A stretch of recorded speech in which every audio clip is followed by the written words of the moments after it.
اللهم صل على محمد وآل محمد۔ السلام علیکم ورحمۃ اللہ وبرکاتہ۔ آج میں آپ کے سامنے جس حدیث نبی صلی اللہ علیہ وآلہ وسلم کا ذکر کروں گی اس کا موضوع کچھ یوں ہے: ہمیں دنیا کا نہیں آخرت کا عیش چاہیے۔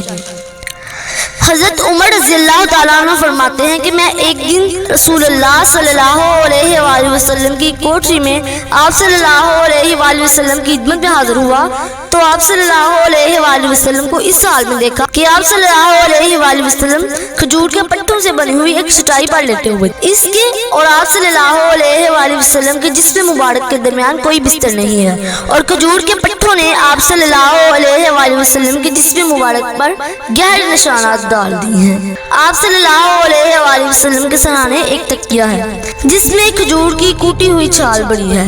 یہ حالت دیکھ کر میں نے رسول اللہ صلی اللہ علیہ وآلہ وسلم سے عرض کیا: اے اللہ کے رسول صلی اللہ علیہ وآلہ وسلم، اللہ تعالیٰ سے دعا کیجئے کہ آپ کی امت کو خوب مال اسباب اور خوشحالی عطا فرمائے۔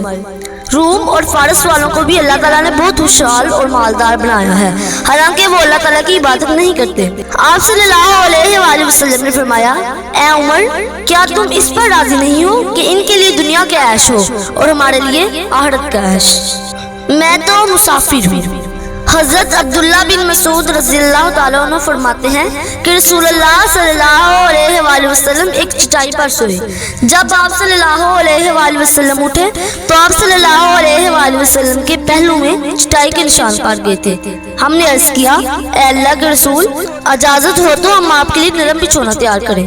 آپ صلی اللہ علیہ وآلہ وسلم نے فرمایا: مجھے دنیا کے آرام اور راحت سے کیا واسطہ، میں تو دنیا میں ایک ایسے مسافر کی طرح ہوں جو ذرا کسی درخت کے سائے کے نیچے ٹھہر گیا ہو اور پھر اسے چھوڑ کر چل کھڑا ہو۔